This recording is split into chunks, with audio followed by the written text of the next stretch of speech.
नमस्कार, मैं हूं शशांक शुक्ला और आप लोग देखना शुरू कर चुके हैं द पत्रकार वाला पॉडकास्ट में। आज जो मेहमान हैं वो बेहद खास हैं। खास इस लिहाज से कि वो हमारे पहले पॉडकास्ट के पहले मेहमान बनकर आई हैं। खास इस लिहाज से भी कि वो रिश्ते में हमारी बहन भी लगती है, और ख़ास इस लिहाज से कि वो खुद एक बेहद ख़ास व्यक्तित्व की इंसान है। लेकिन इस हरफर मोरा मस्त इंसान के जीवन में ऐसा एक दिन आता है जब अपने जन्मदिन के दिन उसे रोना पड़ता है। गलती बड़ी बहन की हो या छोटे भाई की, मार लगने की बारी जब आती है और डांट पड़ने की जब बारी आती है, तो कतार में सबसे पहले हमारी ये मेहमान ही खड़ी रहती है। फिर क्या होता है, रोती रहती हैं, शाम हो जाता है। शाम को जब एंट्री होती है उस हीरो की, पिताश्री आते हैं और पिताश्री का वही पुराना नुस्खा, समझाने का तरीका, अपनी पुरानी स्प्लेंडर गाड़ी पर बैठाकर ले चलते हैं बाजार की। घुमाने का जो ये तरीका है वो सिर्फ इस तरह इसलिए है कि समझाया जा सके कि लड़ाई झगड़ा नहीं किया जाता है, तुम बहुत ही समझदार इंसान हो। लेकिन जो दुख उसके ऊपर पड़ा, बर्थडे वाले दिन मार पड़ी, ये दुख उससे कहीं बड़ा था। समझने को तैयार नहीं था वो इंसान। गाड़ी रुकती है चौक बाजार में, सामने होती है घड़ी की दुकान। फिर क्या होता है, उपहार स्वरूप हाथ की कलाई वाली घड़ी दिला दी जाती है। दुख जो अभी कुछ देर पहले अपार मात्रा में था, वो खुशियों की लहर जैसी दौड़ पड़ती है। मासूमियत इस कदर की कि आप सुनकर हैरान हो जाएंगे। आपने भी सुना होगा बड़े बुजुर्गों को यह कहते हुए कि बेटी की शादी करनी है, पैसे कहाँ से आएंगे, पैसों का इंतजाम कहाँ से होगा। इस बात की चिंता हमारे मेहमान के अंतर मन के उस गहराई तक पहुंच जाती है कि अपने जेब के 2 4 10 रुपए जो भी खर्चे के लिए मिलते थे, टाफी बिस्कुट और चॉकलेट खाने के लिए मिलते थे, वो अपने बड़े पापा के घर में चुपके से मंदिर के में किसी बहाने वहां पर रख आती थी। लेकिन ये जो कार्यक्रम है ये चलता है करीबन 10 से 15 दिन। भला हो उस चाट वाले का जो घर के सामने आकर खड़ा होता है और उसी बड़े पापा की बेटियां चाट खा रही होती हैं। कहीं ना कहीं इनको लगता है कि जो 10 20 रुपए में रख के आई थी चाट, उसी से ही खाया जा रहा है। अगले दिन ये फिर 50 रुपए कहीं से पाती हैं और भगवान के हाथ पे रख के चली आती हैं कि बड़े पापा को शादी में मदद मिलेगी। लेकिन अगले दिन फिर वो कार्यक्रम दोहराया जाता है और उन्हीं बेटियों के द्वारा टिकिया बतासा खाया जाता है। कहीं ना कहीं इनको लग जाता है कि हमारे पैसों का जो इस्तेमाल है वो गलत तरीके से हो रहा है। ऐसे में एक सुप्रसिद्ध फिल्म की डायलॉग है कि हमारी शक्तियों का गलत इस्तेमाल हो रहा है। वैसे ही इनका भ्रम टूटता है और इनको लग जाता है कि इनके पैसों का कहीं ना कहीं गलत इस्तेमाल हो रहा है। ऐसी मासूमियत के इंसान जो है, आज वो हमारे इस पॉडकास्ट की मेहमान है। लेकिन ये मासूमियत ही नहीं है, भावनात्मक तौर पे भी बहुत परिपूर्ण है और संपूर्ण व्यक्तित्व है इनका। जब पिताजी को ये पता चलता है कि मासूमियत भरी ये लड़की, जिसको 3 5 नहीं आता, चालाकी नहीं आता, छोटी छोटी बातों पे रोना आ जाता है, तो उनकी चिंताएं और बढ़ जाती हैं। उनकी चिंताएं इस कदर बढ़ जाती हैं कि वो सोचते हैं कि दोनों बच्चे तो कुछ ना कुछ मुकाम पा जाएंगे, अपने आप को सेटल कर लेंगे कहीं ना कहीं, लेकिन इसका क्या होगा, भगवान ही मालिक है। लेकिन जब भगवान को मालिक बनाया जाता है तो महादेव बुला लेते हैं अपने एक नगरी में, काशी की नगरी में। वहाँ पर बनारस हिंदू विश्वविद्यालय में दाखिला लेती हैं, पढ़ाई प्रारंभ करती हैं वहाँ पर। इसी बीच इनके दादी का स्वर्गवास हो जाता है। इस घटना ने इनको पूरी तरह से झकझोर कर रख देती है। फिर क्या होता है, काशी का घाट होता है, भगवान का अकेलापन, और भावनात्मक रूप से उन सारी चीज़ों के विचार उथल पुथल मचाए रहते हैं। 2 4 पन्ना लिखना कोशिश करती हैं और लिखने लगती हैं। तभी एक दोस्त इनको सलाह देती है कि जो जो 2 4 पन्ने लिख रही हो, इसको पब्लिश भी करा दिया करो। बात पन्नों की हुई थी, किताबें लिखना शुरू कर देती हैं और आज के समय में 6 6 किताब इन्होंने लिख दिया। राष्ट्रीय स्तर के कई सारे मंच पर इनको सम्मानित भी किया गया। सिर्फ सम्मान ही नहीं मिला, बलरामपुर जैसे जनपद में सभी अखबारों में सुर्खियों में भी बनी रहती हैं। इन सारी चीज़ों को देखकर पिता थोड़ा सा गौरवान्वित तो महसूस होते हैं और संतुष्टि का वो भाव भी आता है, लेकिन कहीं ना कहीं संतुष्टि पूरी तरीके से नहीं होती। पिता को चाहिए एक सरकारी नौकरी। लेखक के तौर पर पिता संतुष्ट नहीं होते हैं। फिर क्या होता है, पिता की इस संतुष्टि से एक फिल्म का डायलॉग याद आ जाता है कि माही इत्ते में संतुष्ट नहीं होगा। उसी कुछ तर्ज पे हमारी जो मेहमान हैं, उनका भी ऐसा कुछ है कि वो इतने में संतुष्ट नहीं होंगी। अभी आने वाले समय में, आने वाले जीवन में वो कितना कुछ पाने की इच्छा रखती हैं और कितना कुछ भगवान उनको देते हैं, ये जानने वाली बात होगी। तो बहुत-बहुत स्वागत है हमारे द पत्रकार वाले पॉडकास्ट में शुभांशी शुक्ला का। शुक्रिया भैया, आज आपने मुझे अपने इस पॉडकास्ट में बुलाया। द पत्रकार वाले टीम का भी शुक्रिया जो मुझे इस चैनल पे लेकर आया। और आपने जिन-जिन कहानियों का अभी ज़िक्र किया मेरे, उन कहानियों के बारे में अगर मैं बताना चाहूँ, तो वो मेरे डायरी के एक ऐसे पन्नों में है जो आँसुओं से भीग कर बंद हो चुके हैं। कुछ तो अच्छी है उसमें और कुछ ऐसी है जिनको ज़िक्र भी नहीं करना चाहेंगे कभी, पर आपने उन सारी यादों को एक बार फिर से ताज़ा कर दिया और मुझे अच्छा लगा आपने जैसे मेरा इंट्रो दिया, वो सारी चीज़ें जो आपने बोली बहुत भावात्मक थी, उसके लिए शुक्रिया। जी, तो इन पॉडकास्ट को शुरू करते हैं। जो बचपन का जीवन था, वो कैसे चीज़ें क्या-क्या कुछ हुई? बचपन की चीज़ें तो ज़ हमेशा ही अच्छी होती हैं, छोटी-छोटी चीज़ों से उसमें खुशियाँ मिल जाती है। और इंटरेस्टिंग तो बचपन में सब कुछ ही होता है। जैसे आपने अभी एक ज़िक्र किया मेरे पापा की चीज़ कि मेरे बर्थडे वाले दिन पे हम डाँट खा गए।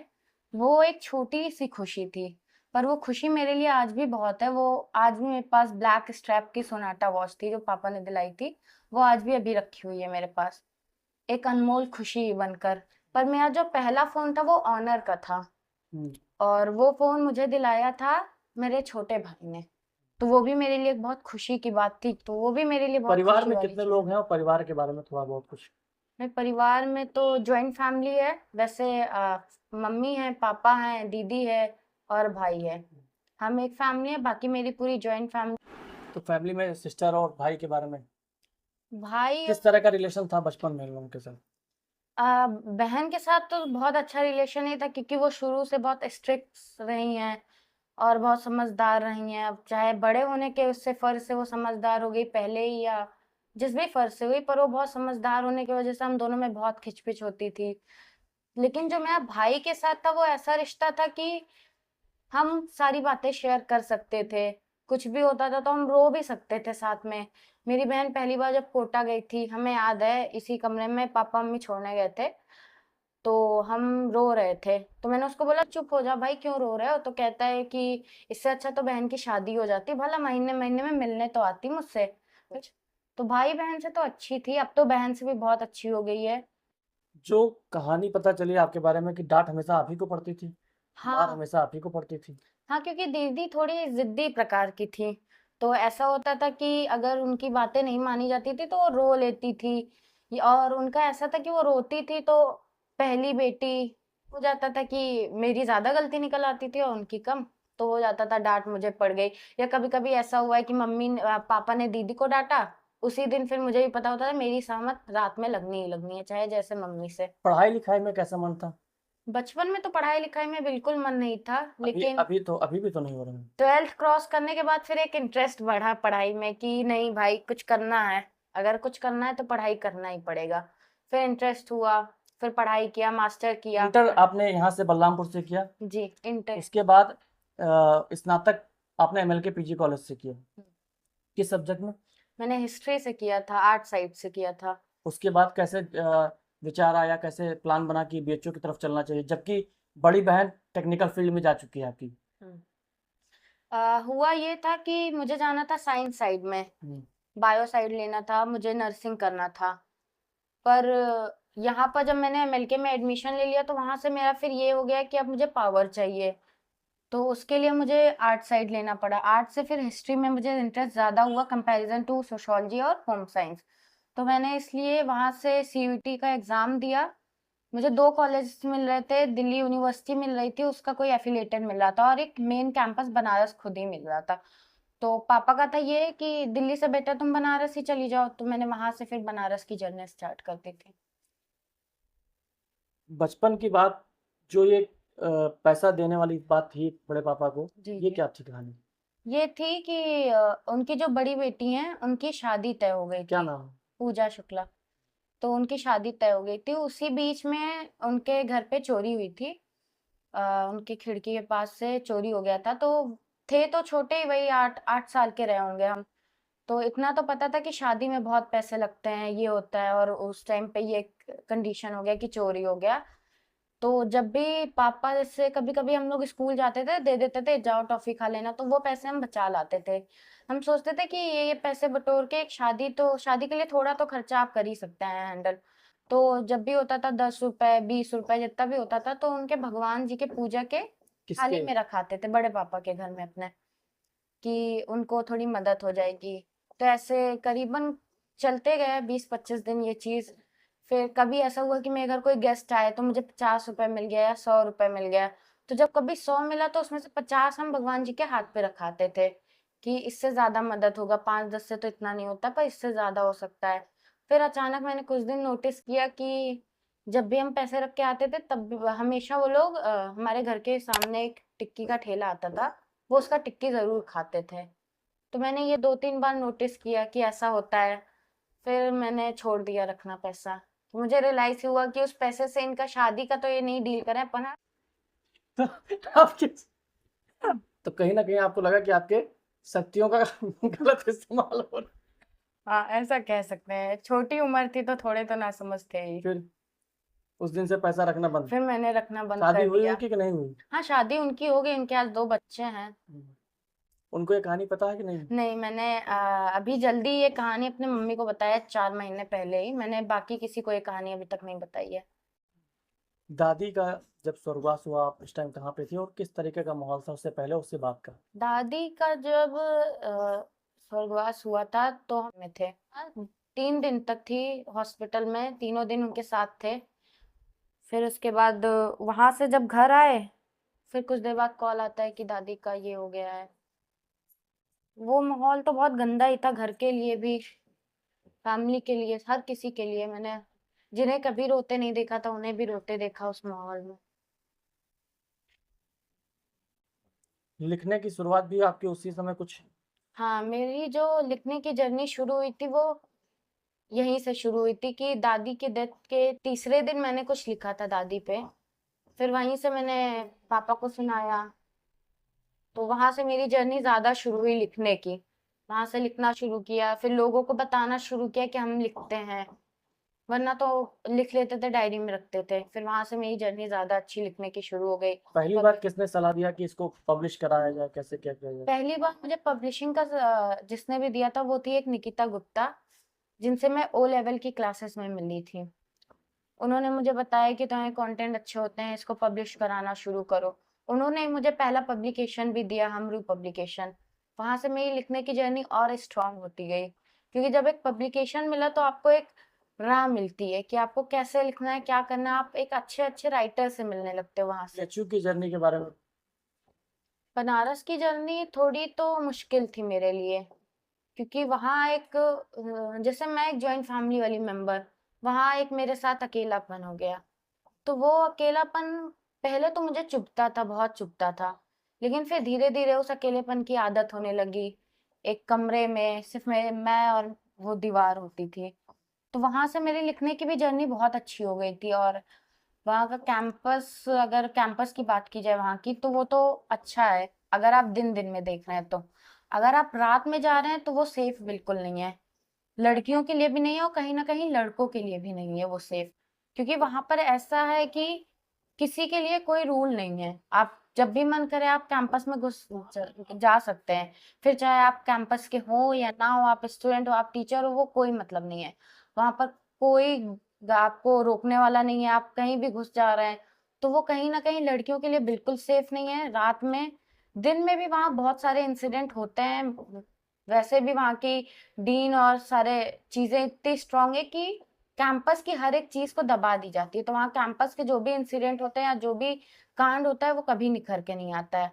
और अगर वहाँ की टीचिंग जर्नी को देखा जाए तो वो तो बहुत अच्छी है। आर्ट साइड के देखें तो भी बहुत अच्छे टीचर्स हैं, वहाँ के ऐसे टीचर्स हैं कि वो नहीं चाहेंगे कि तुम्हारा नुकसान हो पढ़ाई में।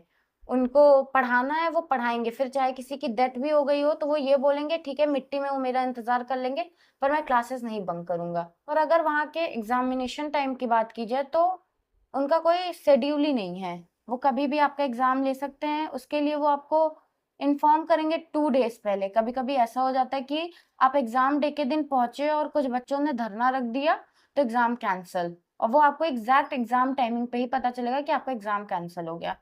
तो ये सारी चीज़ें भी हैं जो वहाँ की थोड़ी बहुत बेकार है, उन्हें थोड़ी चीज़ें सही करनी पड़ेगी। दूसरे अहम मुद्दे पे आते हैं आपकी किताब पे। जी। आप किताब लिखती हैं। हाँ। पहली किताबें कौन-सी आपने लिखी? पहले जो मैंने लिखी थी वो मेरी थी पिता, जो थी फादर्स डे पे। उसमें मेरा पहला कंटेंट गया था। वहाँ से मेरी जर्नी शुरू हुई थी किताब की। उसके बाद फिर मुझे थोड़ी बहुत ज़्यादा जिज्ञासा हुई किताब लिखने की कि इसमें भी अपने कंटेंट दें, अच्छा लगने लगा। फिर मैंने किया एक ख़यालों की दुनिया। वो बुक मेरी ऐसी थी जिसमें मैंने अपनी मम्मी की कहानी डाली थी। मेरी मम्मी की कहानी क्या है, कैसा स्ट्रगल उनके लाइफ में रहा है, क्या-क्या उन्होंने फेस किया है, शादी के बाद, शादी से पहले, बच्चों के साथ। फिर मेरी एक बुक आई थी मुरादे ज़िंदगी, जो मेरी अब तक की सबसे फेवरेट बुक रही है। वो पूरा कंटेंट मेरा रहा है, उसमें सारा योगदान मेरा रहा है। हाँ, मैं हमरू पब्लिकेशन का थैंक्स कहूँगी उसमें, क्योंकि उन्होंने उस बुक को पब्लिशिंग कराने में मेरी बहुत मदद की थी। उसके बाद फिर मैंने बहुत सारी बुक निकाली जैसे कलम की अभिलाषा, पिता की यादें, शिवलिंग आदि से अनंत तक, समाज, इन सारी बुक पर भी मेरा खुद का कार्य रहा है। इन सारी बुक को लिखने के बाद आपको सम्मानित किया गया कई सारे हाँ, मंचों पे। जो मैंने क्रम वाइज़ बताइए किस किस तरीके का सम्मान आपको मिला? मुझे पहला सम्मान मिला था बनारस में, अक्षर सम्मानित से सम्मान किया गया था। पहला सम्मान किस तरीके की चीज़ें आपके अंदर?